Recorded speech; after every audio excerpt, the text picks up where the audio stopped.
Bom dia, meus queridos alunos. Bom dia, bom dia, bom dia a todos. Mais uma aulinha de filosofia, a melhor aula da semana. Tudo bom? Estou só aceitando aqui 1 bilhão de pessoas que está entrando. É um fé que vai dar certo. E aí, galera, como estamos hoje? Bom dia a todos. Eita, que calor. Sou só eu ou vocês estão com calor também? Maria Veras, bom dia. Oi, Suiane, bom dia. Tudo bom com vocês, pessoal? Me contem aí um pouquinho da vida de vocês, o que é que vocês estão fazendo, estão deixando de fazer. Vamos interagir, ver se a gente pelo menos forma um lacinho afetivo, já que nós não nos conheceremos.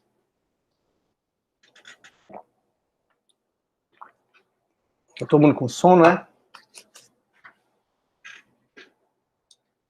Eita, não vai ter ninguém que vai interagir comigo hoje. Tá bom, então eu vou passar um trabalho... O sono contribui. Não ouvi. O sono contribui bastante. Hã? Como é, Breno? O sono contribui bastante. Cara, eu já também acordei morrendo de sono. Eu não sei o que é isso, eu não consegui dormir direito. E é estranho, porque eu voltei pra academia, né? Nem falei pra vocês. Sexta-feira passada, tomei coragem. Não, vai agora. Porque assim, como eu sou de risco, eu ainda não voltei a normal, né? Assim, eu não acho que o que a gente está vivendo é um novo normal. O que a gente está vivendo são novos tempos, mas eu não considero o que a gente está vivendo normal, de jeito nenhum. O que a gente está vivendo são novos tempos que a gente tem que se adaptar. Não sei se vai passar logo, acredito que vai demorar ainda mais um pouco. Até o Ceará está em alta, né, de novo. Mas assim, não tá como estava antigamente. O Brasil não tá, mas morrendo mais de 1.000 pessoas por dia, tá 300 e pouco. Uma já importa, né? Avalie mais de 1.000. Enfim, por dia. E aí, quando foi sexta-feira, eu digo, quer saber? Vou pra academia. Aí fui pra academia sexta-feira, foi super legal. Aí no sábado eu fui de novo pra academia, e aí fui também pro supermercado. Desde março eu não pisava no supermercado. Então, São Luís aqui do lado, eu adorava ir lá quase todo dia, almoçava lá, jantava lá, sei lá, vivia lá. E desde março eu não pisava lá. Aí sábado eu fui, eu fiquei muito feliz também. E ontem eu fui para academia. Eu acho que comigo acontece o contrário do que acontece com as pessoas, porque eu estava dormindo super bem. Aí eu acho que porque eu voltei a ir para academia e agora eu não consigo mais dormir. Dá 3 horas, dá 2h30 da manhã, eu tô lá pilhado na cama.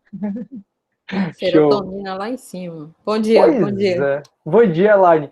Pois é, Elaine, eu fico pensando nisso também, mas sabe o que é? Eu não treino à noite, porque se eu treinar à noite, aí certeza que eu não durmo.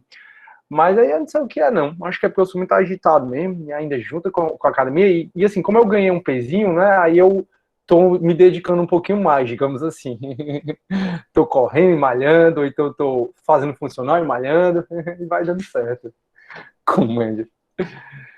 A Suiane, tá tudo bem com você? Fitness? Pois é, Suiane, tirando essa história do sono, eu tô bem. Aí meu próximo passo, né? Porque eu tô na minha reabertura da quarentena. Tem gente que já tá indo pra barzinho. Mas me mandaram um vídeo, eu vi na TV, eu acho. Sei lá onde é que eu vi um vídeo de um barzinho. Parecia assim, tudo normal. Lotado de gente aqui em Fortaleza. Lotado de gente, zero pessoas de máscara. Eu digo, gente, o povo voltou ao normal mesmo. Então, assim, tem gente que ainda tá trancada, ainda tá na fase da quarentena, tem gente que já tá se abrindo mais nessa história da quarentena. Tem gente que nunca teve quarentena, né? Eu não. Minha quarentena tá durando até aspas, né? Agora. Comecei essa questão da vida agora, sexta-feira, mas assim, continuo em casa, sem sair, eu tô saindo mais pra academia e pronto. E aí, meu próximo passo é ter coragem de ir para restaurante. Ah, Maria, é uma coisa que eu quero, mas eu ainda não tô com essa coragem, não. Horrível é a máscara para treinar. Nem me fale, depois vai morrer, né, Lícia? Oi, Douglas, bom dia, cara. Máscara para treinar, assim, fora do comum. E aí, eu ainda quis usar, eu ainda estou usando aquela de válvula, né? Que diz que ela não é tão eficiente, mas pelo menos é a que mais eu estou conseguindo treinar, sabe, Lícia? Às vezes eu saía, eu moro aqui perto de uma reserva ambiental, né? Que é a reserva da Sapiranga, eu adoro. Então, assim, aqui onde eu moro, muito embora seja muito perto da Washington Soares, parece um interiorzinho, é super bacana aqui. E aí, de vez em quando, eu saía para correr, obviamente de máscara, né? Mas não tinha assim, não tem zero pessoa no meio da rua enquanto eu tô correndo, e se tem, eu vou pro outro lado. E aí, sempre de máscara, horrível. Você pensa que vai morrer. E, inclusive, tem uma menina, não foi que morreu, acho que foi da Inglaterra, dizem que foi pelo uso de máscara, pela respiração em excesso do CO2, né, que a gente espelha. Mas, ainda assim, a gente tem que usar máscara, pessoal, ver se a gente consegue, né, de maneira bem saudável. É isso, eu gosto de conversar com vocês, sabe, para pelo menos a gente formar um pingo de afeto, né, um com o outro. Ou porque se eu ficar aqui vomitando matéria, aí acabou o semestre, não lembra mais de mim, e fica chato, né, também. Que a vida não é só matéria, né, a vida é a gente ter... A vida é mais do que matéria, bem mais. E entre essas questões da vida é a gente formar relações um com outros. A gente está estudando 7 séculos antes de Cristo. A gente já viu que tem 28 séculos. O que a filosofia viveu, né, são 28 séculos. Enfim, de todo o tempo a gente está junto, reunido nas mesmas questões. Eu acho que a gente é privilegiado e talvez a gente tenha um propósito de ter se conhecido, né? Então, seria legal a gente pensar assim, pode ser um acaso, pode, ou pode ter que a gente ter se escolhidos, né? Todo mundo que vive hoje para viver junto e talvez se interagir um pouco mais. Enfim, eu estou dizendo tudo isso porque eu gosto de interagir com as pessoas, eu gosto de conhecer gente. E quando eu digo isso, eu digo com sinceridade, não é aquela história de que tu vai para um restaurante, ou eu conheço, não sei o que, e eu fico todo tempo no celular e bato foto com a pessoa para achar que eu sou amigo dela, não. Enfim. E aí, Francisca Marcolino, pois é verdade, né? A gente está aqui para formar esses laços afetivos mesmo, que a quarentena distanciou um pouco mais, aí é onde eu acho que a gente tem que ter mais cuidado ainda para a gente conseguir viver tendo feito laços afetivos com o maior número de pessoas. Laços do EAD. Oi, Rogério, bom dia. Maria Clara, laços do EAD. A Elaine, vamos marcar depois de passar essa fase o encontro da nossa turma e você e a Bianquinha. Ah, eu super topo, super topo. Eu sempre vou para os encontros das turmas, sempre ia, né? Principalmente minhas turmas de estágio. Hoje eu não estou mais nas cadeiras de estágio, porque, como eu disse, não sei se eu já falei isso para vocês, eles me puxaram, né, para o primeiro semestre. Eles dizem que eu tenho um professor perfil, tal, não sei o quê. Aí eu tô mais no primeiro semestre, mas principalmente nas turmas de estágio, que são menores, tipo, tem turmas de estágio que o máximo se matriculam 12 alunos. Aí é onde formava a nossa turminha mesmo. Pois é, eu também concordo, vou demais. Aí a gente ia, geralmente era o Outback, eu adoro o Outback, tomar aquele choppzinho. Oh, Jesus, são 2 restaurantes que eu quero ir, né? O Outback só para tomar o chopp e o Coco Bambu só para tomar aquela caipirosca. Aí você deve pensar, né? Poxa, o professor é alcoólatra, só quer ir para restaurante para beber. Não, não é bem assim, é porque comer nesses restaurantes eu tenho pedido sempre, né? Então, o restaurante que eu mais gosto é o Casa Nostra. Nossa, na Casa Nostra eu vou lá, eu compro logo 20 pratos de uma vez, aí congela aqui em casa, ravioli, lasanha, não sei o que, os pães de lá que eu adoro. Aí, ou seja, a comida eu não sinto saudade, não. Eu sinto saudade do ambiente. E aí eu sinto saudade da bebida, né? Porque, enfim, eu também não vou pedir bebida delivery, porque eu acho que não nem entrega, né? Então, é só por isso mesmo. Mas eu vou ver se eu tomo coragem pra ir. Encher a cara aqui, amor. Outback é muito bom, muito bom, muito bom. E, assim, é um chopp da Brahma normal e que eles fazem ficar delicioso. Pra mim, né? Assim, ainda bem, tomara que vocês não bebam, ou se beber, bebam pouco. Eu bebo pouco, não bebo muito também, não. Entrega assim, viu?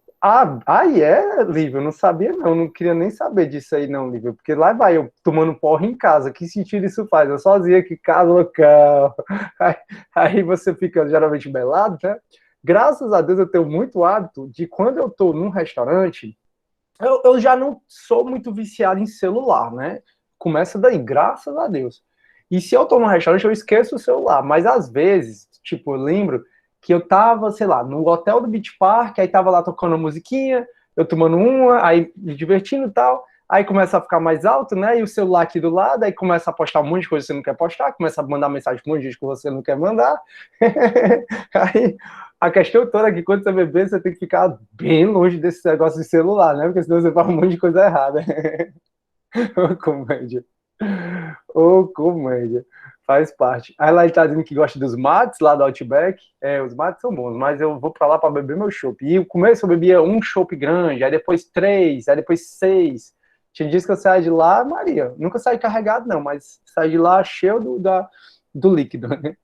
A Maria Clara, sem coragem para ir para restaurante ou qualquer lugar lotado. Pois é, Maria Clara, se eu for, com certeza vai ser, né? Ou na semana, ou num dia bem à tarde que não tenha ninguém, entendeu? Eu realmente não vou sábado à noite, quinta, sexta à noite, eu não tô doido, não.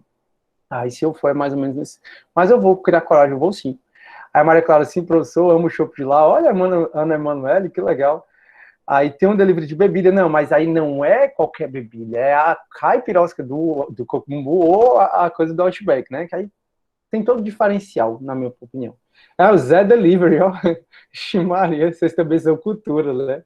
O celular fica fora da área do Outback, graças a Deus, né, Manuela? Porque depois, Manuela, porque se você toma uma, né, porque com o celular não dá muito certo. Show, beleza. Onion, a cebola, né? Show, vamos nessa. Então é isso, que bom saber que vocês estão bem, que bom interagir um pouco com vocês, né? Saber um pouco que vocês pensam e falam besteira também, que eu penso e falo besteira também. É isso, nós já estamos em outubro, turma. Já acabam nossas aulas, viu? Porque quando vocês menos esperarem, a gente vai ter a nossa prova, né? Já é esse mês, a V2. E aí em novembro começa tudo de novo, assim, aí eu vou, corrigir a prova, entrego para vocês a mesma coisa. E quando a gente menos parar já está dezembro e no comecinho de dezembro você já tem a V3 e aí termina a nossa disciplina. Deixa eu ver aqui o Felipe. Eu trabalho em hospital e acho que não existia Covid para mim, não. Poxa vida, quase todos da equipe pegaram. Ô, Felipe, pois parabéns, cara. Eu tenho um aluno da noite também que está na linha de frente do Covid. Quando eu penso em profissionais como vocês, eu me arrepio todinho, cara, e dá vontade, os olhos chegam e eu fico cheio de lágrimas, porque, assim, é onde eu acredito na humanidade, entendeu? É onde eu vejo a bondade no ser humano, porque hoje em dia é tanta falta de empatia, sabe? Hoje em dia o normal. A gente vai estudar uma filósofa chamada Hannah Arendt. E a Hannah Arendt, ela fala muito da banalidade do mal. Ela fala que o mal é superficial e que é muito mais fácil a gente se acostumar com o mal do que com o bem. E o que ela fala é muito verdade. Ela fala que o bem é mais complexo, o bem é mais profundo e que a gente chega a um ponto da nossa vida, ela, só para vocês entenderem o contexto, ela foi judia, se escondeu na França, foi para o campo de concentração, conseguiu fugir para os Estados Unidos e morou nos Estados Unidos e hoje é uma grande, hoje assim, né? A filosofia dela influencia fortemente a filosofia atual. Então ela viveu nesse contexto da Segunda Guerra Mundial e ela conversou, né, sobre a banalidade do mal depois que ela viu um julgamento do Eichmann. O Eichmann é um cara que ele foi o responsável pela logística dos judeus para o campo de concentração. Então foi ele o responsável por colocar os judeus, os ciganos, os homossexuais, os velhos, as crianças, tudo dentro dos vagões de trem para levar para os campos de concentração, né? Ou seja, ele não matou diretamente ninguém, mas, muito embora não tenha matado diretamente ninguém, ele foi o responsável por levar essas pessoas para a morte. E no julgamento dele, o que ela notava é que ele achava aquilo super normal. Então ela criou esse conceito da banalidade do mal e ela foi estudar exatamente isso. E eu acho hoje, sabe, pessoal, que é em qualquer relação, é a relação no seu emprego, ou seja, colega, par, é relação com aluno, é relação... Sabe, falta tanta empatia no mundo que quando eu penso nesses profissionais que estão na linha de frente da Covid, eu realmente me emociono no sentido de que ainda tem fé na humanidade, sabe? Porque realmente para a gente o mal se tornou comum, ver noticiário dizendo que alguém matou não sei o que se tornou comum, você criar confusão onde não tem se tornou comum. Então eu fico impressionado, até porque a gente não percebeu que quando a gente faz o bem, esse bem volta pra gente, entendeu? Eu digo isso porque eu falo muito isso por conta também do meu trabalho, social justiça, né? Como vocês sabem, o nosso trabalho é muito sozinho. Então a gente não tem uma conexão muito grande entre os oficiais de justiça. E você vê cada barbaridade de um colega falando do outro, de um colega. Se um colega se colocar, sabe, eu sou o primeiro a dizer, galera, eu acho que não é bem assim. Eu acho que a gente tem que se colocar no lugar do outro. Mas assim, eu sou voto vencido total nas coisas lá. Enfim, pois parabéns, Felipe, para você e todos. Eu rezo quase todo dia para vocês. Só um dia que eu rezo todo dia, porque às vezes eu tô muito agitado, aí eu evito ficar mais agitado ainda, né? Porque quando você reza, você pensa aquela coisa toda. Aí, que bom, Felipe, você ficou bem. Que bom mesmo, Felipe. Aí, bom dia, Brinquinha. Maria Clara, isso ficou bem nítido nesse período, a falta de empatia das pessoas. Pois é, Maria Clara. E assim, são profissionais como o Felipe e tantos outros que estão dentro dos hospitais, tentando cuidar da gente, né? Eles estão lá para cuidar da gente. E a galera indo para barzinho, e a galera furando quarentena, mesmo no auge do auge. Hoje eu ainda acho errado você furar assim quarentena. Furando, tentar viver sua vida normal com os devidos cuidados, até vai, mas Galera, vai pra barzinho, como esse barzinho que eu vi na televisão, acho que foi lá na Praia de Iracema, um barzinho, acho que Tereza e Jorge. Acho que foi no Tereza e Jorge. Enfim, aí apareceu na televisão, mó galera, assim, surreal a quantidade de gente e você não via nenhuma máscara. Zero máscara. Professor, ali é quinta, sexta, sábado e domingo. Até para a gente passar de carro, se não passar muito devagar, você atropela as pessoas. E não tem ninguém de máscara. Aí pronto, aí, Rogério, não tem ninguém de máscara, vai a galera quinta, sexta, sábado, domingo fazendo essa confusão toda. Aí tem ainda, graças a Deus, tem seres humanos como o Felipe e tantos outros que estão lá tentando cuidar da gente, né? Então, assim, para mim isso é meio surreal, mas enfim. E aí, vamos para frente. Deixa eu ver aqui o que mais. Bom dia, Bianca. Bom dia. Obrigado, professor. Beleza? Bom prazer. Obrigado a você, Felipe, na verdade. Por isso que é muito bom quando encontra pessoas empáticas e parece que é uma virtude, a empatia, que está acabando no mundo, né? E, turma, façam bem. Não é brincadeira. Quando você faz o bem, tudo retorna para você. Em termos de leveza de espírito, entendeu? Em termos de menos angústia. Porque, assim, o mal-estar cada vez mais agora se banalizou o uso de medicamento, né? Cada vez mais eu vejo a galera usando medicamentos, cada vez mais você vê a galera com ansiedade, com depressão. A gente tem um mês para falar só sobre depressão e suicídio, né? Foi o mês que passou, setembro.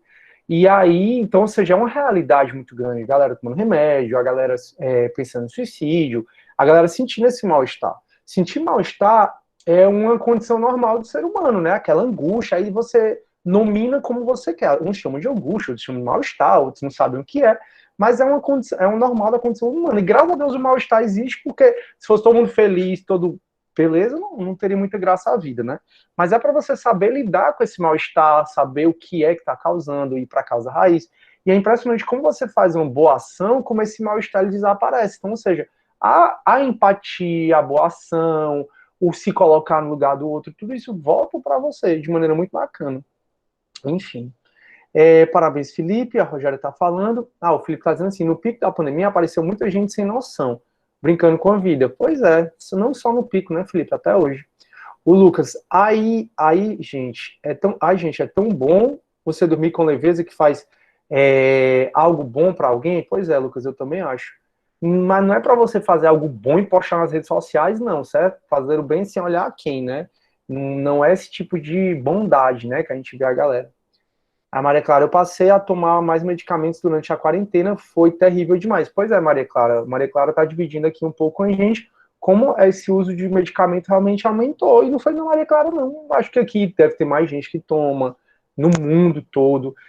A ansiedade realmente é o mal do século. Com essa quantidade de informação que a gente tem, com essa falta de empatia, com esse tempo que a gente não tem mais para olhar para o outro. E tudo isso é muito importante. Se olhar para o outro, se cuidar do outro. Isso faz parte da nossa condição humana, entendeu? Enfim, a Lívia também, ó, falando. Beleza, turma. Então é isso, espero que fiquem bem, espero que vocês saibam que a nossa vida aqui é muito rápida, espero que vocês entendam que realmente o hoje é o que importa, o ontem já foi e o amanhã é incerto. Então você estar feliz com as coisas que você tem hoje, com o que você construiu, e não com, eu vou ser feliz quando eu me formar, eu vou ser feliz quando eu casar. Não. Você vai se planejar, óbvio, você não vai largar tudo para cima, para cada vez mais lidar mais estrutura de vida, uma condição que você não consiga só trabalhar, mas acima de tudo você precisa aproveitar muito. Então, assim, para mim, quanto mais o tempo passa, eu mais quero valorizar o hoje, né? Então, assim, eu não fico, hoje é terça, eu não fico logo morrendo de vontade que chegue sábado. Às vezes eu fico, mas assim, volta, vamos curtir o hoje, porque hoje é o que eu tenho, né? Por isso que se chama presente, né? Como sempre diz. Professor, e a gente nota também não sei se vou chamar na maluquice, mas um efeito da filosofia na nossa vida, né? Nesses tempos de agora. Porque quando a gente fala a gente precisa cuidar do próximo como a gente cuida de nós mesmos, isso é uma filosofia, acredito eu. Uma linha filosófica, algo que alguém pensou em algum momento e chegou nessa conclusão. Assim como quando alguém fala que não existe almoço de graça e dá saúde de graça para todo mundo não é economicamente viável, isso é uma linha de pensamento que alguém vendeu, que alguém fez e alguém investiu. Uhum. E esse pensamento capitalista, que é verdade, que nos Estados Unidos, por exemplo, você não tem SUS, isso teve uma mudança real na vida das pessoas. Esse modo como a filosofia faz a gente encarar certos valores de empatia, por exemplo, de cada cultura uma para outra, isso teve mudanças muito concretas na vida das pessoas.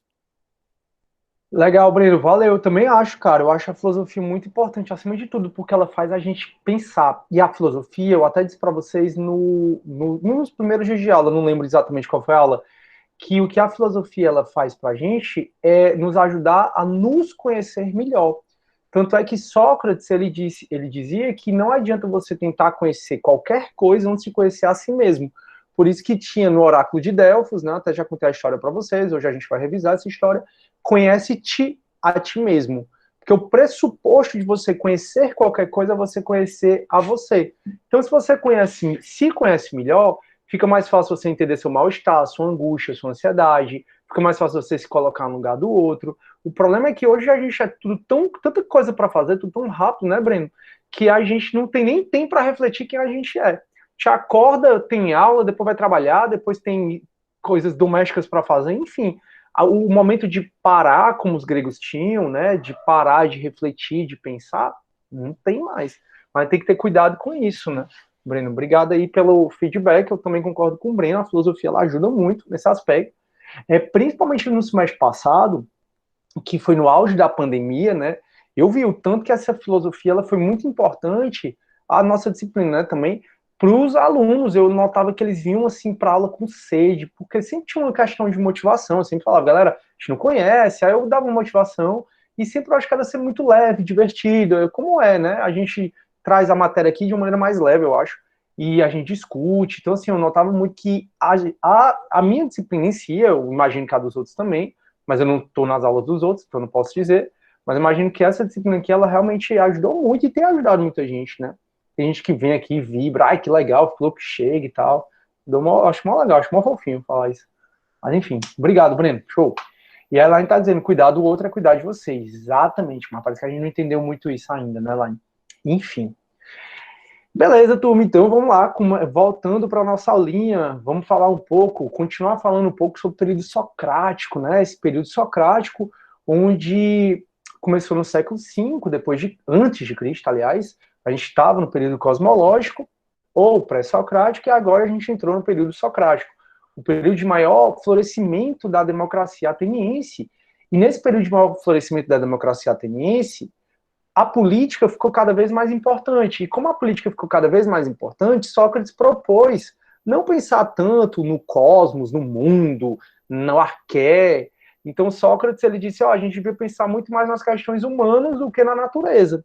E aí, por isso que o período é socrático ou antropológico, já que se pensa muito nas questões humanas. Se pensa na política, se pensa na ética, se pensa na virtude, na moral, no que é bom, no que é ruim. E a gente viu que no período socrático, como a política se desenvolveu muito, e lá na Grécia era uma democracia direta, existiu muita necessidade de formar o bom cidadão. O bom cidadão, que aí a gente vem da questão da virtude cívica, que é o arete. O arete no período cosmológico, que era a gente era criado, né, os cidadãos, na época do arete era criado para ser, na época do período cosmológico, era criado para ser um guerreiro, um belo guerreiro. Já nesse período cosmológico, a necessidade dessa democracia fez com que o arete, essa virtude cívica, mudasse. Não mais Atenas criar guerreiros, e sim Atenas passou a criar bons políticos, bons oradores. E para ensinar os cidadãos a serem bons oradores, para ir para a praça pública, para discursar na ágora, para entrar nessas questões políticas, surgiram uma categoria de sofistas, de filósofos que foram chamados de sofistas. Então, os sofistas, eles vendiam conhecimento, né? Eles eram contratados para ensinar conhecimento. Que conhecimento? A arte da persuasão, a arte da retórica, a arte de falar em público. Então, os sofistas, eles ensinavam tanto você a argumentar de uma forma e contra-argumentar de outra. Então, os sofistas vendiam conhecimento e, por conta disso, foram odiados por Sócrates, por Xenofontes, por Platão, por Aristóteles, né? Mas Aristóteles já disse, rapaz, não tem que mentir na cabeça que Aristóteles fazia a mesma coisa que os sofistas. Mas os sofistas eles foram odiados muito. E por que Sócrates odiava tanto os sofistas? Porque ele dizia, o Sócrates, que os sofistas não tinham respeito pelo conhecimento. Já que, para Sócrates, a verdade é absoluta. Sócrates, a verdade para ele, turma, é absoluta, de maneira que não existe ou uma coisa é boa, é ruim, ou é justo, ou é injusto, não existe meio termo. Para ele não existe verdade relativa. Para vocês entenderem o que é que Sócrates estava procurando. Sócrates estava procurando sempre o conceito das coisas. E o que ele notava é que as pessoas tinham uma mera opinião sobre as coisas. Então, o que Sócrates procurava era muito o conceito das coisas. E o que ele notava é que as pessoas tinham uma mera opinião sobre as coisas. Como assim, professor? Para Sócrates, o que as pessoas julgavam saber, na verdade, eles não sabem, essas pessoas não sabiam. Então, eu, por exemplo, sou aqui professor de filosofia.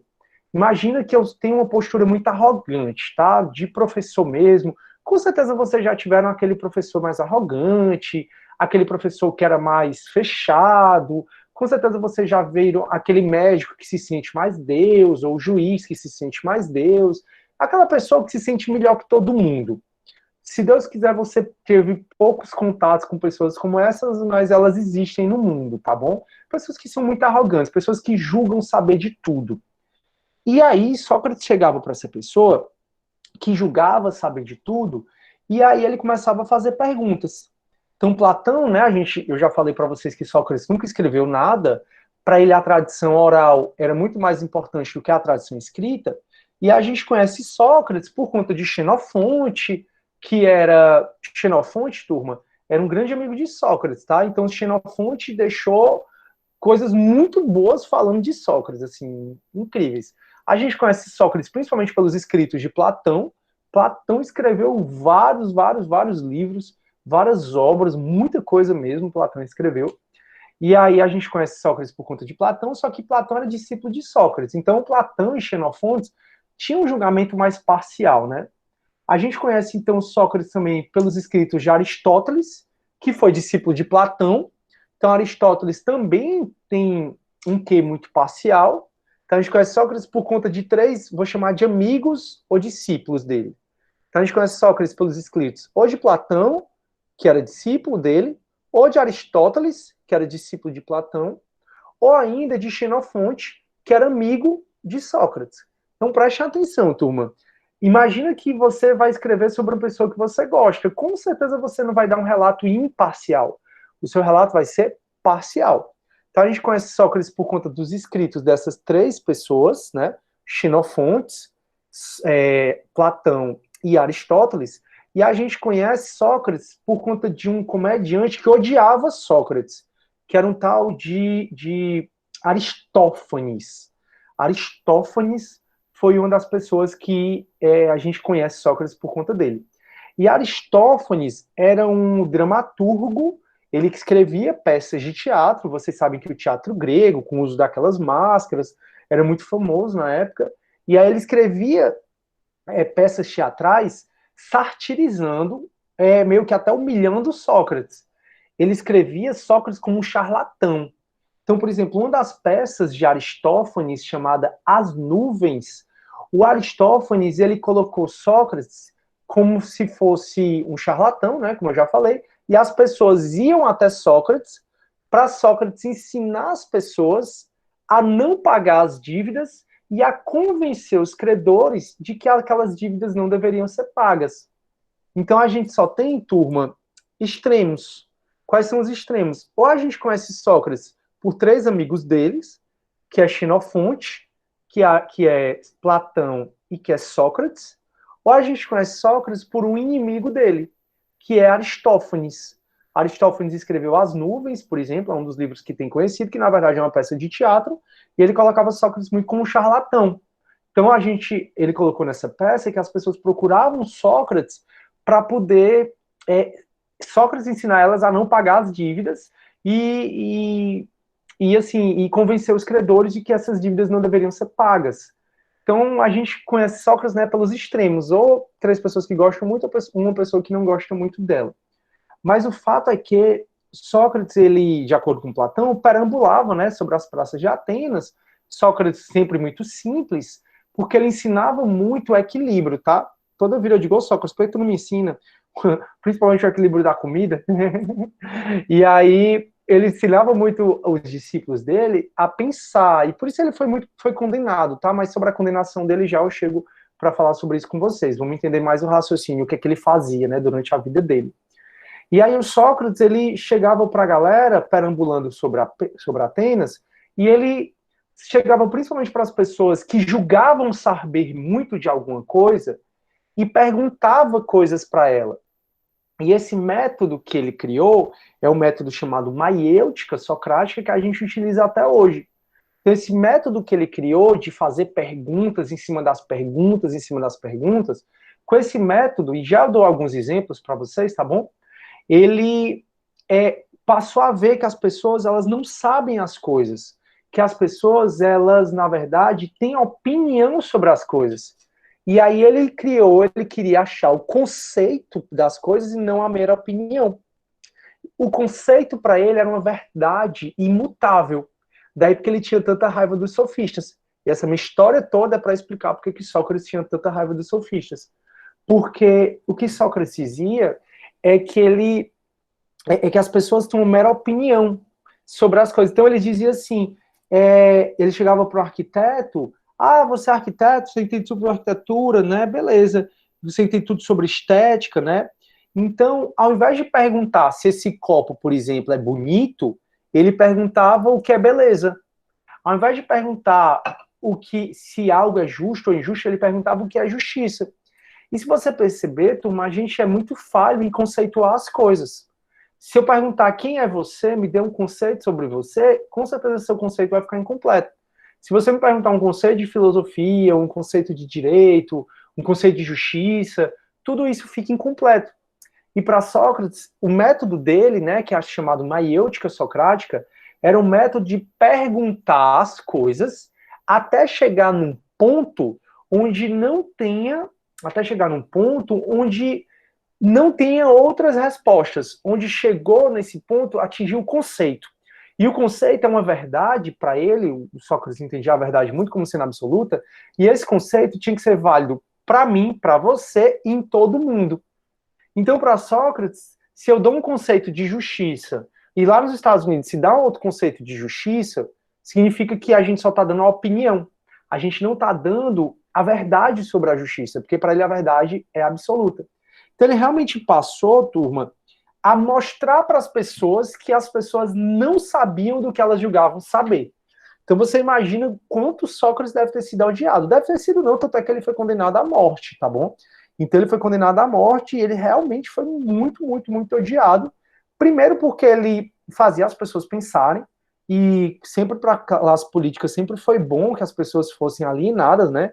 Que as pessoas elas não pensassem. Ele fazia os jovens pensarem, fazia os jovens ter equilíbrio nas coisas, principalmente no que diz respeito ao equilíbrio na comida. Isso vai ficar mais, a gente vai ficar mais forte na filosofia helenística, mas sempre essa questão do equilíbrio foi algo que a filosofia sempre buscou muito. E ele também, ele foi muito odiado porque ele mostrava para políticos, mostrava para as pessoas que elas realmente não sabiam o que elas julgavam saber. Então é como se o médico fosse extremamente arrogante, pedante, que julga ser Deus, um juiz que julga ser Deus, um professor que julga ser Deus, né, ou um semideus, e ele, através da conversa, ficava muito claro, através dessas perguntas, ficava muito claro para Sócrates e para o resto das pessoas que aquele juiz, que aquele professor, ele não sabia o que ele julgava saber. Então, realmente, ele mostrava para as pessoas a ignorância delas. E aí, turma, tem até uma lenda que conta que ele foi pro oráculo que um discípulo dele foi pro oráculo de Delfos. O oráculo de Delfos, que eu já disse para vocês, na porta dele tinha Conhece a Ti Mesmo, e o oráculo de Delfos era uma sacerdotisa que dizia que recebia o deus Dionísio. Então essa sacerdotisa recebia o deus Dionísio, atraía pessoas do mundo todo, porque você podia perguntar a deus Dionísio coisas, né, que você quisesse saber. E aí uma das pessoas, acho que não tinha o que perguntar, foi perguntar quem era a pessoa mais sábia do mundo. E aí a lenda conta que o oráculo de Delfos, ele diz que o homem mais sábio do mundo era Sócrates. Daí talvez porque Sócrates ele ganhou essa projeção toda na filosofia. E sem dúvida ele ganhou essa projeção toda na filosofia por conta de Platão, né? Que Platão, como eu disse, a gente conhece Sócrates principalmente por conta do escrito de Platão. É tão doido que achavam, ainda existe essa teoria, ela não é tão bem aceita, mas achavam que Sócrates era um personagem inventado por Platão. Que, na verdade, Platão inventou Sócrates, porque grande parte dos livros de Platão é um diálogo entre Sócrates e outra pessoa. Mas hoje já se acha que Sócrates realmente existiu. E ele talvez tenha ganhado muita projeção, sem dúvida, por conta dos escritos de Platão, e sem dúvida por conta dessa lenda. Lembra dos mitos que a gente conversou, aquele argumento de autoridade do poeta Rapsodo, e por isso que a gente fala dos mitos hoje? Pois é, existe um mito, uma lenda, né, que um discípulo de Sócrates foi no oráculo de Delfos. Nessa lenda tem até gente que diz que quem foi próprio de Delfos foi o próprio Sócrates, mas o fato é que esse discípulo perguntou ao deus Dionísio, ao oráculo de Delfos, quem é que era o homem mais sábio do mundo, o que o oráculo respondeu que o homem mais sábio do mundo era Sócrates. E Sócrates ficou, obviamente, sabendo disso, e Sócrates foi pego de surpresa porque ele não achava que era ele o mais inteligente do mundo. E aí foi onde ele começou a perguntar mais e mais ainda às pessoas sobre coisas que essas pessoas julgavam saber. Turma, não é o Sócrates chegar para mim e perguntar sobre matemática ou medicina ou outra área que eu não conheça. É o Sócrates chegar para mim e ver que eu sou pós-doutor em direito e perguntar sobre direito. Tá dando para entender? Então, assim, e assim, pode falar. A gente sabe que as pessoas, até hoje em dia, todo mundo informado, lógica, não sei o que, mundo digital. Se você é confrontado com o conhecimento de que você está errado sobre alguma coisa, a ciência já provou isso, a reação do cérebro é exatamente a mesma da pessoa que é atacada. Você se sente atacado. Quando um cara desse aí, que você imagina um magistrado, ateniense, algum cara desse, devia ser provado por um redoidinho de toga, que você não sabe de nada do que você fez seu trabalho, você está apenas aí por sorte, sabe lá o quê? Deve doer. O Breno definiu bem toda a questão relacionada a Sócrates, porque que as pessoas tinham tanto ódio dele. Porque quando a pessoa lhe desconstrói, né, como o Breno estava falando, então um magistrado, um arquiteto, um professor, alguém que julga saber muito sobre uma coisa, e Sócrates conseguia desconstruir essa pessoa. Ficava muito claro, e principalmente as discussões lá, pessoal, lembra que o povo não tem o que fazer, tá? E se o povo não tinha o que fazer, a galera adorava fofocar, né? É como eu, oficial de justiça, quando eu vou para uma favela, a calçada sempre fica muito limpa. Por quê? Porque quando eu chego, não só na favela, tá? É porque eu falei favela, porque eu ando mais em favela. Mas tem outros bairros que não são favelas, e que quando eu chego, a galera, os vizinhos, pegam uma vassoura e vão varrer a calçada. Na verdade, principalmente são pessoas que não têm o que fazer e vão lá saber o que, tentar ouvir o que eu estou dizendo para a pessoa. Aí das duas, eu falo bem baixinho, ou eu pergunto para a pessoa se a gente não pode entrar na casa para conversar. Porque eu não quero que, enfim, essa fofoca perdure. Mas o fato é que as pessoas não tinham o que fazer, então essas discussões de Sócrates eram muito públicas. Então Sócrates meio que desconstruía a pessoa, o juiz, desconstruía o político, o senador, na frente de outras. E aí, como o Breno está falando, a ciência já provou que quando alguém desconstrói o argumento, a reação é como se você estivesse se sentindo atacada. E aí, consequentemente, você tinha raiva dessa pessoa. E aí o Sócrates foi realmente odiado, não é à toa que o julgamento dele, turma, é muito cheio de injustiça, é muito cheio de coisas ilegais. Ele até diz que não se conseguiu provar nada contra ele, mas a galera queria que ele morresse. Não queria que ele morresse, porque foi dado várias opções de Sócrates não morrer. Várias. Várias. Já eu converso sobre isso, que eu já vou mudar de assunto. Mas a galera queria condenar Sócrates, dar lição nele. Não queriam que ele morresse, não, para ser bem sincero. Vocês sabem que ele morreu tomando a cicuta, em consequência do julgamento dele, foi a morte. Foi dado várias opções para ele não morrer, e Sócrates realmente resolveu aceitar a morte, tomou a cicuta e morreu. E por que ele tomou essa atitude? Muito provavelmente aí é que ele se projetou mesmo, pra gente estar conversando sobre ele até hoje. Mas aí, turma, o que a galera queria, na verdade, era dar uma lição nele, assim como ele dava uma lição nessas pessoas, né? Que é como o Breno está dizendo aí, que as pessoas se sentiam atacadas, ficavam com raiva dele, exatamente, e aí o que acontecia? Sócrates, ele humilhava, desconstruía, né, mesmo as pessoas, ele mostrava que as pessoas realmente não sabiam. E aí, voltando para a história do oráculo de Delfos. Então, Sócrates ficou sabendo que ele era o homem mais sábio do mundo, mas ele não concordava, e aí é que isso potencializou mais ele a perguntar às pessoas sobre algo que ele devia saber, que as pessoas julgavam saber. Então, é como eu estou dizendo, não é o Sócrates me perguntar sobre matemática, física, química, é o Sócrates me perguntar sobre filosofia, já que eu sou professor de filosofia. É o Sócrates me perguntar sobre direito, já que eu sou professor de direito e tenho titulação em direito. Então, é ele perguntar às pessoas sobre aquela área específica.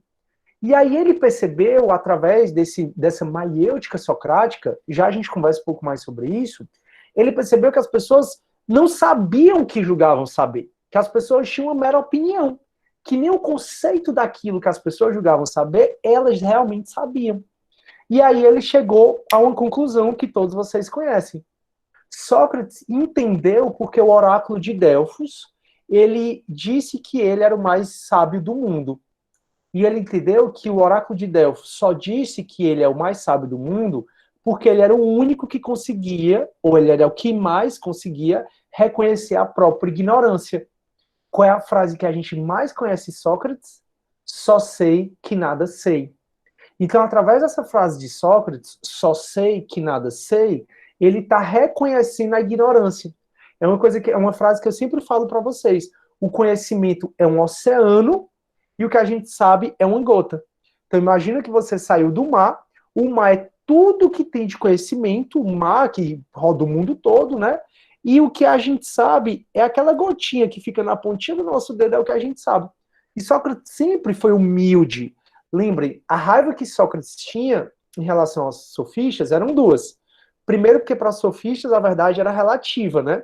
Os sofistas ensinavam você a argumentar um ponto de vista e contra-argumentar esse mesmo ponto de vista. Já Sócrates, a verdade era absoluta. Isso é aula passada. E também os sofistas, eles vendiam conhecimento. E Sócrates diz que o filósofo deve ter amor à sabedoria, filosofia, amor à sabedoria. Então Sócrates amava tanto o conhecimento que Sócrates não se portava com arrogância perante esse conhecimento. A gente já viu que o filósofo é aquele cara que é humilde perante o conhecimento, é aquele que reconhece a ignorância, reconhece que nada sabe. Só que no tempo de Sócrates, ele foi o primeiro a dizer isso. Ele foi o primeiro a reconhecer que ele não sabe de nada. Só sei que nada sei. E ele via que as pessoas julgavam saber das coisas. Então a gente precisa realmente ser humilde perante o conhecimento. A gente precisa realmente reconhecer que a gente não sabe das coisas, sabe, turma? E aí foi por isso que ele entendeu que o oráculo de Delfos diz que ele era o homem mais sábio de todas as coisas. E aí não esqueça que o oráculo de Delfos tinha, conhece a ti mesmo, que é a história da filosofia sempre dizer, para você conhecer qualquer coisa, o primeiro passo é você conhecer a si mesmo. Porque o homem é a medida de todas as coisas. Lembra dos 3 sofistas que eu falei na aula passada? Protágoras, Isócrates e Górgias. Protágoras, Isócrates e Górgias são os 3 grandes sofistas, e Protágoras disse, o homem é a medida de todas as coisas. Então, tudo que a gente conhece é a partir de nós mesmos. Por isso que a gente precisa nos conhecer antes de conhecer qualquer coisa. Legal, né, turma? Já eu dou exemplo, tá, da maiêutica socrática, e vocês vão perceber que a maiêutica socrática passa por 4 fases. Eu quero só ver aqui as dúvidas de vocês, tá? Só um minuto que eu chego já lá. Se alguém quiser ligar o áudio, pode ligar. O Bruno. Que coincidência, Sócrates acreditava nos extremos, né, prof? Não tinha meio termo. Ele acabou sendo conhecido pelo extremo, ou muito bem, ou pelo mal. Na verdade, eu entendi o que você quis dizer, Bruno, com extremos. Na verdade, ele não ia nem para isso, porque ele queria mais o equilíbrio. Ao invés de ir para os extremos, ele queria o equilíbrio. Então não dá para dizer que ele ia muito para os extremos. Você pode dizer que ele era muito dualista, e não de extremo, sabe, Bruno? Porque ele realmente gostava do equilíbrio. Ele sempre achou que o filósofo deveria ter equilíbrio. Equilíbrio principalmente em comer, equilíbrio principalmente em viver, equilíbrio nas suas coisas. E Sócrates, ele acreditava, a bem da verdade, Bruno, é que a verdade é só uma. Para ele, a verdade é absoluta. Hoje a filosofia já entende, né? Pelo menos o que eu vejo da maioria dos filósofos é que a verdade é relativa. Então, o que a gente está vivendo hoje é muito relativo.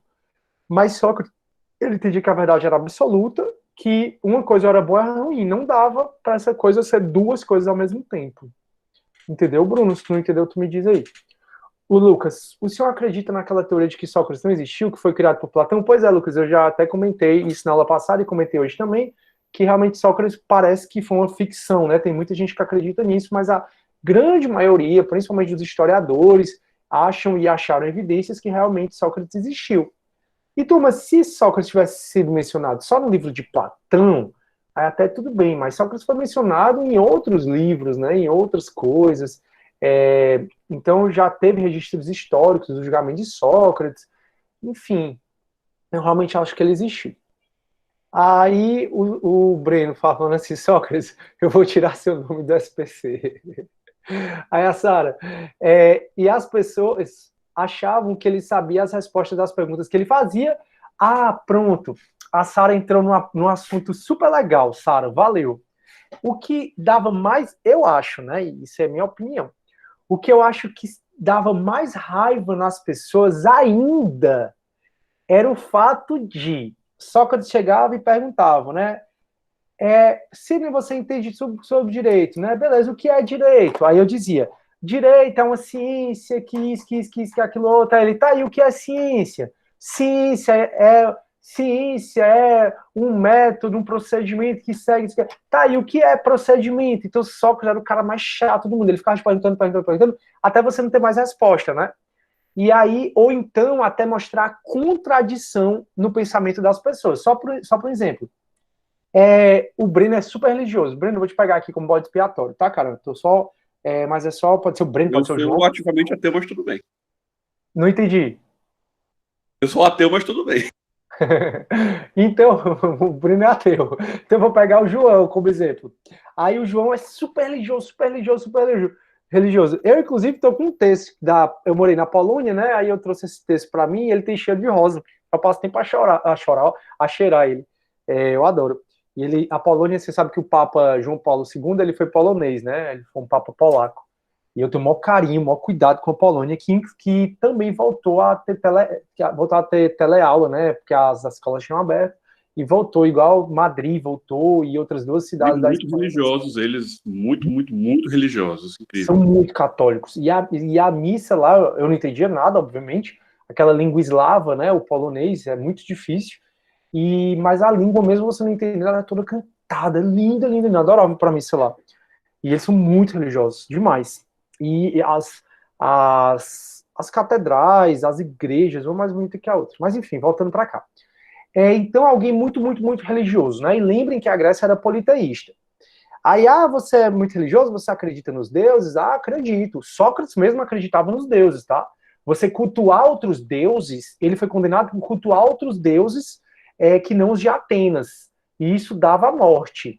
Mas ele acreditava, ele tinha que acreditar nos deuses de Atenas, tá? A religião lá, você era obrigado a acreditar nesses deuses. Não podia ser outros deuses, tinha que ser deuses de Atenas. Pera, ele não...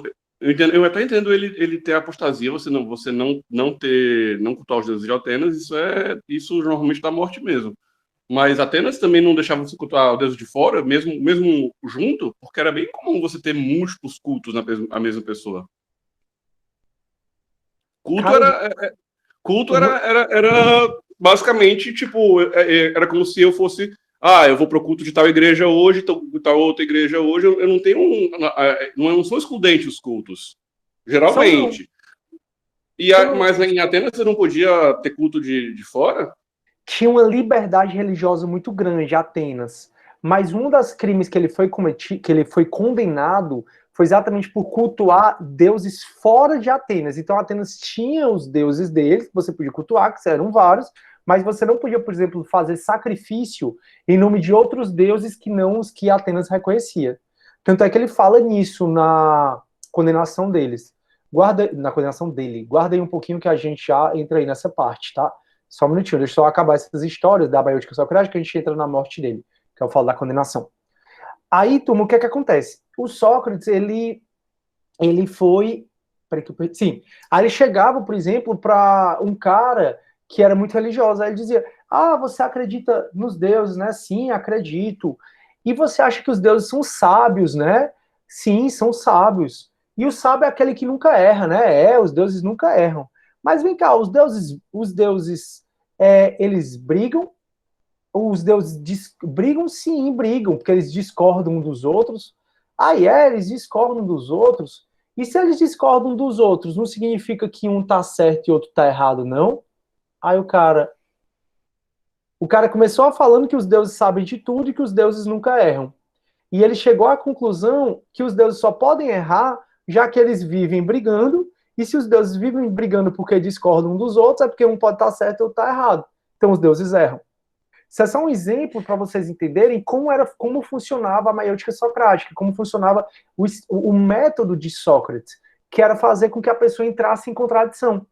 Aí, na hora que a pessoa entrava em contradição, aí ela, além de ficar com raiva, né, de Sócrates, já que ele humilhava as pessoas, mostrava que as pessoas não sabiam, na frente de várias outras pessoas, além disso, o Sócrates, a pessoa sempre perguntava, tá bom, Sócrates, e aí, eles não são sábios, não? Me diga aí você, sua opinião. Cadê, Sócrates? Tá bom, pois eu não sei o que é direito não, Sócrates, me diga aí o que é direito. Aí ele concluía assim, aí eu acho que é onde dava mais raiva ainda na pessoa. Ele concluía, eu não sei, por isso que eu estou lhe perguntando. Então Sócrates perguntava a pessoa, mostrava para a pessoa a contradição, mostrava para a pessoa que ela não sabia daquilo que ela julgava saber, e quando a pessoa perguntava a Sócrates, Sócrates tinha uma saída de mestre, que eu uso muito isso, eu também espero que você use também, porque às vezes a pessoa bota a gente na parede, e uma forma da gente sair da parede é dizer assim, não sei, é por isso que eu estou te perguntando. Aí é que a galera ficava com raiva dele, e aí é uma das coisas que vem aquela história, né? Só sei que nada sei. Então a Sarah entrou lembrando disso, e as pessoas achavam que ele sabia a resposta das perguntas que ele fazia. E aí, quando as pessoas achavam que ele sabia das respostas e perguntava para ele qual era a resposta, ele não respondia. Aí é que a pessoa ficava com raiva mesmo. E aí ele dizia, né? Só sei que nada sei, eu não entendo. Comédia, viu? Aí, Raquel, professor, uma curiosidade, você vai no seu carro mesmo entregar as intimações? Sim, no meu carro. Não, eu tenho zero medo, Raquel, porque uma coisa que esses mais de 10 anos de oficialato me ensinou é que onde a gente mora é muito mais perigoso do que estar dentro de uma favela. Não acontece crime dentro de favela, não pode. Se acontecer crime, a polícia vai. Se a polícia for, atrapalha o tráfico, atrapalha o Mauricinho que vai lá comprar droga, atrapalha a boca de fumo, atrapalha a dinâmica da favela. A favela é um estado muito bem organizado. A favela, ela só surgiu pela omissão do Estado. Como o Estado se omitiu nos deveres do Estado, porque o Estado ele gasta muito dinheiro, né, com nossos políticos, com quem exerce poder, né? E eu já falei para vocês da reforma administrativa que não mudou nada. E o Estado ele esquece a maior parte da população. Aí ele não dá saneamento básico, educação, escola, moradia. O que é que pessoas fizeram? Se estruturaram no que a gente hoje chama de facção criminosa, de organização criminosa, e dominaram a favela. Então a favela ela é super bem organizada. E não acontece crime em favela. Se acontecer, muito provavelmente o traficante vai lá saber o que aconteceu, e não é bom quando o traficante vai lá saber o que aconteceu. Então, para te responder, tá dentro de uma favela, principalmente eu que vou, que eles conhecem, que eles me conhecem, eu sempre ando nas mesmas favelas, às vezes eles pedem para eu sair, eu tenho que sair, são super educados, tá? São super tranquilos. Eu sei que quando eu saio para correr, ou então quando eu saio de bicicleta, a probabilidade de acontecer uma coisa comigo é muito maior do que estar dentro de uma favela, para você ver. Eu ando de bicicleta, eu acho o trânsito de Fortaleza tão mal educado, mas tão mal educado, que eu já fui atropelado, né? Eu quase morro. Foi quando, meu Deus? Eu até postei no meu Instagram.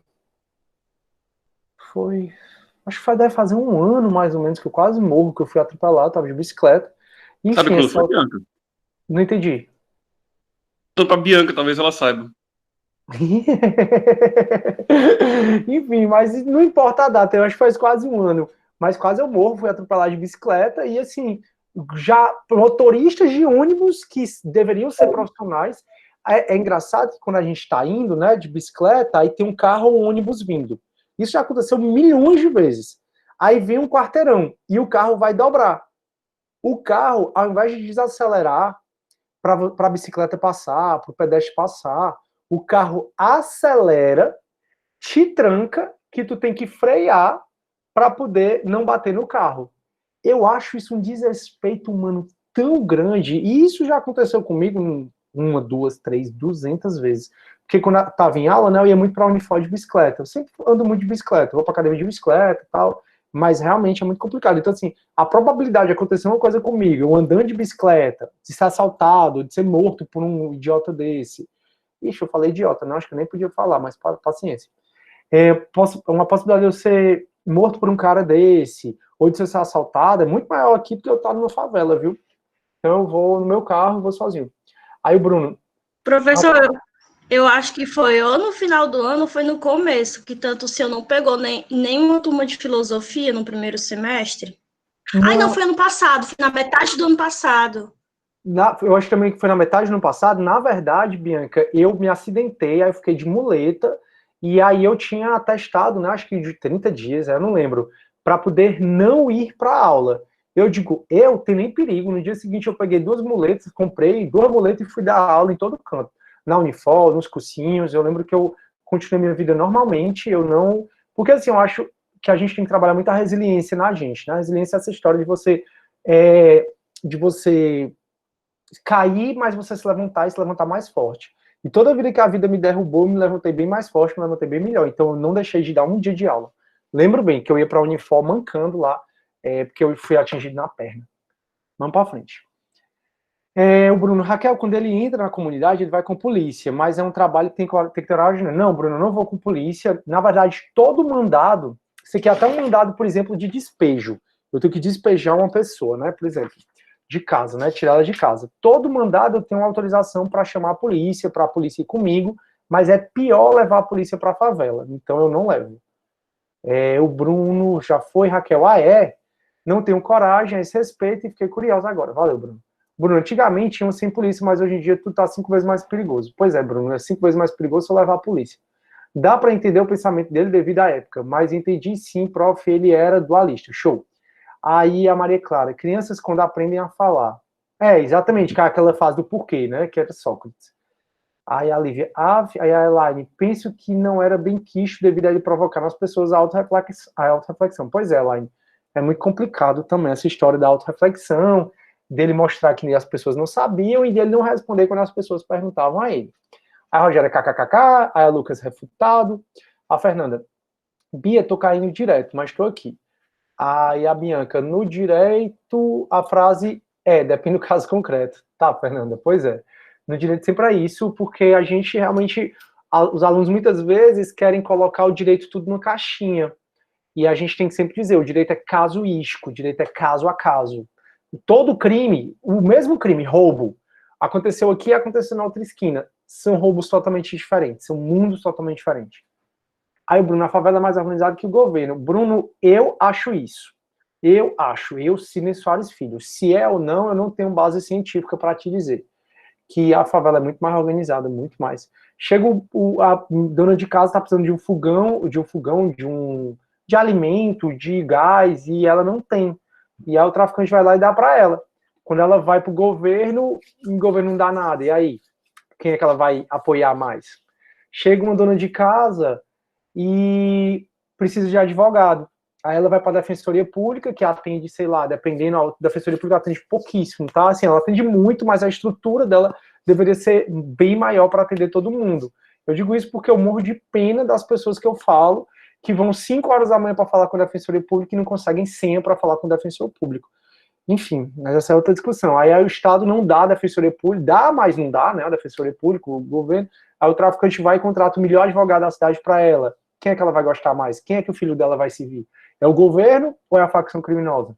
Então é sempre bom vocês entenderem as facções criminosas, porque a gente coloca o governo, né, coloca a facção criminosa como inimigo do Estado, que não deixa de ser. Mas a facção criminosa só existe pela omissão do Estado. Se o Estado fizesse o dever de casa dele, não existia facção criminosa. Se o Estado não tivesse tanta desigualdade social, não existia facção criminosa. E aí... a gente é sempre importante lembrar que essa falta do governo, essa omissão, ela é quase sempre uma escolha, porque o governo gasta tantos recursos quanto ele gastaria cuidando da favela, ele gasta oprimindo o crime.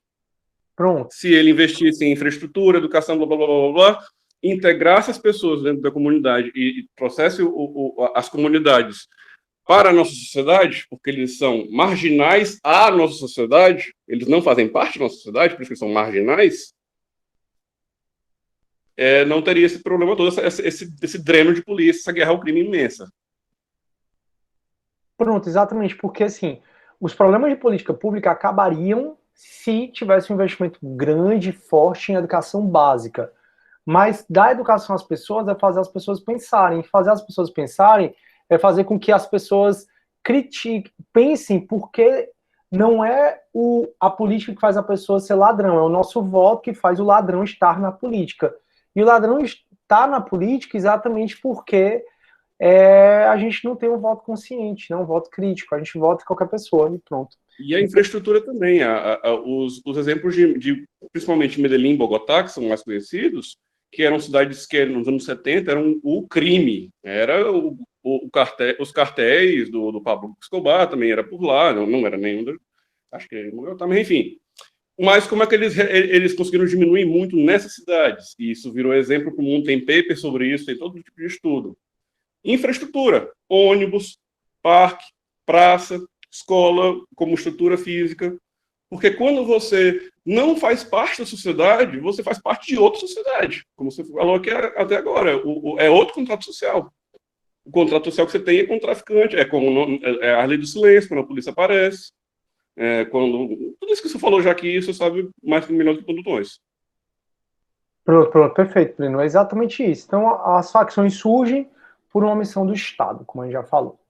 Aí a Francisco Marcolino, pensando em fazer meu TCC nesse sentido, favela, que bom, Francisco Marcolino, muito bom. Não sei se é tu que é professora, né, que aí tem um acesso maior, professora de escola municipal, não sei se é tu, não lembro, mas é um excelente título, tema, e tem muito trabalho legal sobre isso. Aí, Lucas, na época do pico da Covid, era proibido andar sem máscara, e geral obedecia. Legal. A Bianca, março não, eu não lembro bem aqui, mas também não importa muito a data, não importa só o fato. Mas valeu, obrigado mesmo. Camila Fontinelli, uma vez pedi para ir acompanhar uma entrega de mandada, aí não, deixo nem a pau. Quem é o teu amigo, Camila? Lá de Calcaia? Eu também não deixo, não. Até eu converso, aí sempre vem um aluno no meu WhatsApp. Professor, eu quero ir com você. De jeito nenhum, mas não tem perigo. Raquel, professor, eu moro perto da favela da Babilônia, e acontecem atrocidades aqui. Um aluno, morador de lá, foi decapitado por causa da política. Meu marido era personal dele. E a gente sempre sabe de vários casos. Acho que não são em todas as favelas, mas aí é bem capaz, Raquel, de nessa tua favela tá havendo briga de facção criminosa, tá? Porque aí eles ficam tentando dominar, né? Que é o PCC, que principalmente é o PCC, o Comando Vermelho, e aí eles tentam dominar e um vai decapitando o outro. Mas dentro da favela existem também tribunais. Cada facção criminosa tem estatuto, não tem a nossa Constituição Federal, eles têm o estatuto deles. E aí, no estatuto deles, às vezes, é previsto um tribunal para julgar um traidor, por exemplo, daquela favela, esse julgamento vai acontecer 2 horas da manhã, aliás. Aí geralmente ele é sentenciado à morte. Aí ele mesmo se enforca, eles filmam esse enforcamento deles. Mas isso a gente está indo para outra área que é mais sociologia, tá? Não que eu não gosto de discutir isso, mas é porque a gente está fugindo muito do assunto. Viu? Então aí, com certeza, muito provavelmente está havendo briga de facções criminosas, e aí por isso está acontecendo isso aí. Não é o caso das minhas. O Bruno, perdão, Raquel, pela notícia falsa, me contaram que muitos chamam a polícia. Aí imaginei que sim. Bruno, a gente pode chamar. Aí tem oficial que chama, tem oficial que não chama. Eu conto nos dedos as vezes que eu precisei de polícia. Porque eu sempre resolvo com calma, com mais tranquilidade. Essa ação de despejo, eu peço para a pessoa sair, eu explico a ela que eu não quero chamar a polícia, eu dou um prazo bacana, sempre a gente está se comunicando, eu sou educado, gentil sempre, porque eu tive problema não, graças a Deus. Aí, Lucas, a palavra que o advogado mais fala, depende, é verdade. Aí, Bruno, prof, eu acredito que seja. Realmente tem área que não tem roubo devido ao tráfico. Pelo menos nas favelas que eu sempre andei. Aí, verdade, Bruno, vive à margem, exatamente. Aí, Bruno, não sei quem foi, Cid. Esse aluno, quem foi, né? Esse aluno foi no WhatsApp pedir para ir. Ah, quem foi? Foi o Bruno que deve ter pedido. Mas não foi só tu não, viu, Bruno? Só para te dizer. Não foi tu não. Ah, o Yuri é um grande oficial de justiça, o Yuri é inteligentíssimo. Até passou no concurso para juiz aqui, ele está esperando ser chamado. Viu, Camilo? O Yuri é incrível, gente boa demais. O Yuri é bem tranquilo, um excelente oficial ele. Aí o Lucas, o Batista dizendo, tribunal, menino, que as comunidades são organizadas demais. Tem tribunal, tá por fora. E o cara, ele aceita, geralmente, ele aceita bem a pena dele. E ele mesmo faz, se enforca e filma tudo de boa. Também se ele não se aceitar, a galera vai lá e faz a velha a retirada da cabeça dele. Ó, decapita o cara. Aí o Bruno, esse tribunal está bem organizado, mas tá, e é rápido, viu? Diferentemente do brasileiro, ele é rápido. Mas que coisa sepulcro, professor? Que coisa ritual? Depende, né? De coisa para coisa, mas tem. E geralmente é 2 horas da manhã, 3 horas da manhã, eles têm Tribunal do Crime. Pesquisem no Google, é bem fácil. Eu tô impressionado a vocês nunca terem recebido. Não, eu tô ouvindo eu tô falando da ritualização também, meio sepulcro, meio Rick Moura, aqueles coisas japoneses, cortar a barriga e tem o cara decepar a cabeça depois. É todo ritual. O suicídio penal é todo ritualizado. A gente não pode generalizar, né? Porque vai depender de facção para facção, de comunidade para comunidade. Pessoal, isso é sociologia. Vamos conversar com a Mariana sobre isso pela Oxia. Viu? Conversa com a Mariana. Diz assim, Mariana, vamos conversar sobre favela. Mariana Dionísio, não, desculpa. Mariana Lopes. A grande professora Mariana Lopes de sociologia. Ela é incrível, incrível, incrível. Aí a gente acabou Sócrates, né? A gente saiu lá de 5 séculos antes de Cristo, a gente está aqui no século XXI. Eu fui preocupado só porque a nossa matéria é muito grande. Aí, às vezes, que doido, né? Aí a palavra depende, vem de Sócrates, que nada sei exatamente. Para não se comprometer antecipadamente. Seppuku. Essa parte aí, Bruno, eu não entendo, não. Seppuku. Me parece o mesmo anime, né? Judicialização da favela. Oxe, tem. Não, então, só para quem está perdido. Seppuku, ou Harikiri, é um ritual em que um samurai desonrado, para recuperar a honra enquanto morre, ele pega uma adaga, uma lâmina curta, abre a barriga, e depois que ele sangra um pouco, que é o que ele está desembrenhado lá, alguém, se ele conseguir recuperar a honra, se ele fizer isso de uma maneira bonitinha, vem um amigo que culminou um outro samurai e corta a cabeça dele para dar uma morte mais rápida. Minha nossa. Vamos lá, turma. Eu vou compartilhar minha tela. Minha nossa senhora. Muito. Eu fiquei traumatizado também aqui. A Rogéria, credo. Acho que eu tive a mesma sensação, viu, Rogéria? Credo mesmo. Aí o Bruno. Muitos, quando perdi uma batalha, fazem esse ritual, Breno.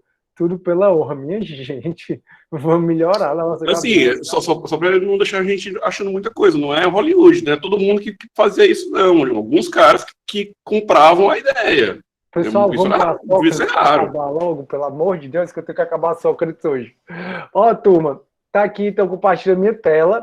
Aí na unidade 1, eu sei que é a 2, mas na unidade 1 tem esse arquivo aqui, ó. Filosofia, Sócrates, Platão e Aristóteles. Era para eu ter colocado na 2 e eu me enganei e acabei colocando na 1. Foi erro técnico mesmo. Aí nesse slide, tem esse aqui que eu estou apresentando, tem muita coisa bacana para você estudar, tá? Eu vou passar mais rápido porque muita coisa a gente já falou. Então, mundo antigo, né? 700 anos antes de Cristo, até 250, mas são outras questões. Aí as tirinhas, né? Chegou o momento dos nossos diálogos. Estão preparados? Isso é Sócrates. Sim, Sócrates, estamos. Ótimo. Agora é quando ele nos faz perguntas que mostram como somos imbecis. É a parte que eu mais gosto. Aqui é uma tirinha, e outra tirinha eu sempre tive a teoria de que Sócrates era chato. Então, cara, foi ontem muito legal. Aí, Sócrates, o que seria legal? O que é o tal de ontem? Aí, poxa, Sócrates, de novo sem amigos? O que transforma as pessoas em amigos? Ou seja, isso é para mostrar que Sócrates sempre perguntava, e perdia os amigos dele, ele não tinha muito amigo, e também ele fazia as pessoas de imbecis, né, como a própria tirinha está dizendo. E aí Sócrates, ele foi filho de um pedreiro que trabalhou no Partenon, né, um artesão, falei isso para vocês, de uma parteira, daí que veio a maiêutica socrática, viveu em Atenas no século V a.C., com a morte do pai ele herdou dinheiro suficiente para não trabalhar e envolveu nas questões políticas e filosóficas. O Sócrates participou da Guerra do Peloponeso, ele foi um guerreiro também, mas ele sobreviveu, né? E depois que ele começou a fazer filosofia, e ele foi acusado de corromper o espírito da juventude, foi condenado à morte pela cicuta, né? Que é um veneno, e ele não aceitou o exílio. Pelo visto, eu vou ter que conversar sobre a morte dele na próxima aula. Vou só apresentar esses slides para vocês. E aí, uma das frases dele é que a vida sem reflexão não vale a pena ser vivida. E aí, turma, aqui são coisas que eu coloquei mais textos para você ler. Isso está no livro da Marilena Diniz, como eu disse na aula passada, a partir da página 42. E aí a gente falando um pouco, né, sobre a persuasão, sobre os sofistas, tá bom? Então aqui diz um pouco mais sobre os sofistas, que a gente já conversou, e um pouco mais sobre Sócrates. E aqui é aquela diálogo que eu falei para vocês, né? Você acha que os deuses sabem de tudo? Sim, eles são deuses. Alguns deuses discordam uns dos outros? Sim, claro que sim. Eles estão sempre brigando, então os deuses discordam sobre o que é verdadeiro e certo? Imagino que sim. Então, alguns deuses podem, às vezes, estar errados? Pode ser. Então, como é que os deuses sabem de tudo e como é que os deuses podem estar errados? Então, Sócrates concluiu, então os deuses não podem saber de tudo. É uma contradição, ele fez a pessoa entrar em contradição, né? Esse método aqui de perguntas, até a pessoa entrar em contradição, até produzir um novo conhecimento, é chamado de maiêutica socrática. Aí aqui é outro exemplo de Sócrates perguntando, né? O que é coragem, o que é justiça, e ele percebeu que o que as pessoas mais julgavam saber era uma opinião, julgavam saber muito mais a opinião delas do que o conceito mesmo. Dê uma lida nisso, né, sobre Sócrates, eu acho que não custa muito vocês falarem. Aqui é o Apolo de Delfos, né, o oráculo de Delfos, o deus Apolo, né, deus Dionísio, e aí ele foi a lenda que eu contei para vocês, que ele era o cara mais sábio de tudo, né. E aí quais são as fontes que citam Sócrates? Ele nada escreveu, né, sobre isso, foi Xenofontes, Aristóteles e Platão, já conversamos sobre isso, e ele contribuiu muito, né, principalmente trazendo o método socrático, dialético, que é o método que ele fazia a produção de conhecimento. Maiêutica socrática, método socrático, método dialético, são sinônimos. E esse método socrático, ele tem 4 fases, né? Essas 4 fases do método socrático, a primeira é a exortação. Exortação é o convite à discussão. Então, o Sócrates, ele exortava as pessoas, ele convidava as pessoas a discutirem. Aí, quando as pessoas topavam discutir, aí ele começava a indagar, perguntar.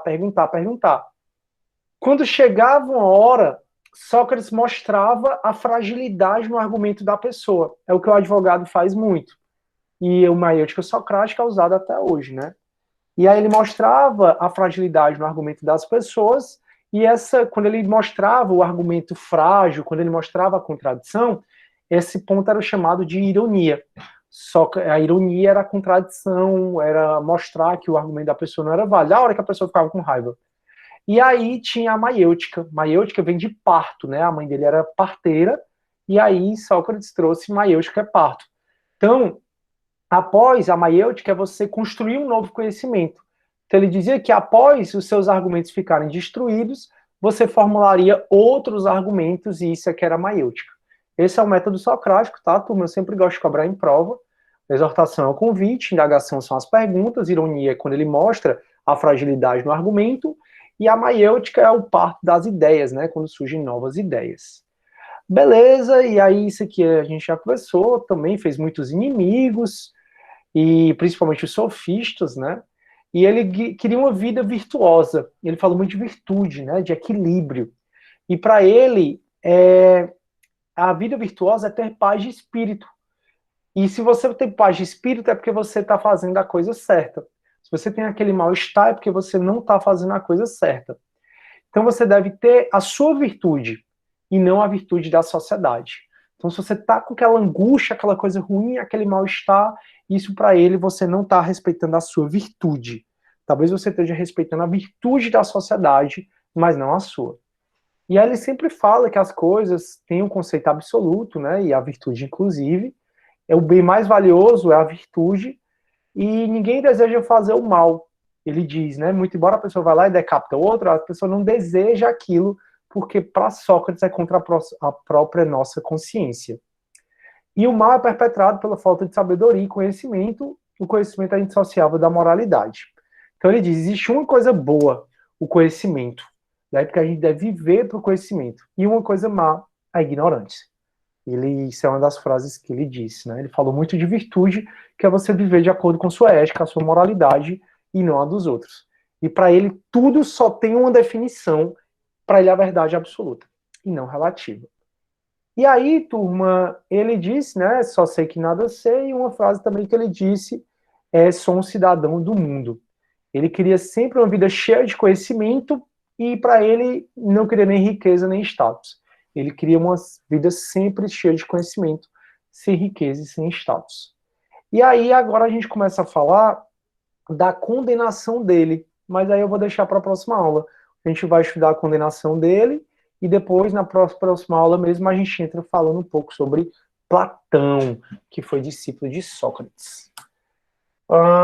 Beleza, turma? Tá tudo bem? Desculpa ter ido mais rápido, mas é só porque eu já tinha explicado, né, essa maior parte, por isso que eu fui um pouco mais rápido. Aí a Bianca tá falando, a Mariana fala muito sobre isso, fala mesmo, a Mariana é incrível, uma excelente professora. Aí o Bruno, muitos quando perdiam as batalhas faziam um ritual, né, Brenner? Já foi, credo. Aí a Sara, professor, vou precisar sair, tem aula no CD, tá bom. O CD só começa 9h30, né, eu acho. Mas não tem problema não, Sara. A chamada foi feita pela Bianca, isso, tranquilo, beleza, Raquel, livre, tudo ótimo. Aulão, clap, são as coisas. Turma, então, beleza, acho que nossa aula é essa, ficamos por aqui. Obrigado pela participação, tá? Eu sempre gosto muito que o aluno participe, principalmente o Breno aí, que liga o microfone, fala comigo, eu gosto bastante. Vocês também que escrevem no chat, eu gosto bastante. Nessa última aula eu só dei uma condensada, porque a filosofia, ela é desse jeito. Se a gente não cuidar, a gente não consegue evoluir no conteúdo, porque é tanto tema instigante, né? Tudo leva tanta puta coisa, que a gente acaba tendo que, às vezes, cortar, porque senão vai chegar lá em dezembro, eu ainda estou na Idade Média. E aí não vai dar certo. Idade Média é que vocês perguntam mesmo. Show. Ô, Maria Clara, obrigada. Elaine, obrigado. Pessoal, então é isso. Eu vou parar na nossa gravação. Fiquem com Deus. Foi muito boa a nossa aula. A gente se vê na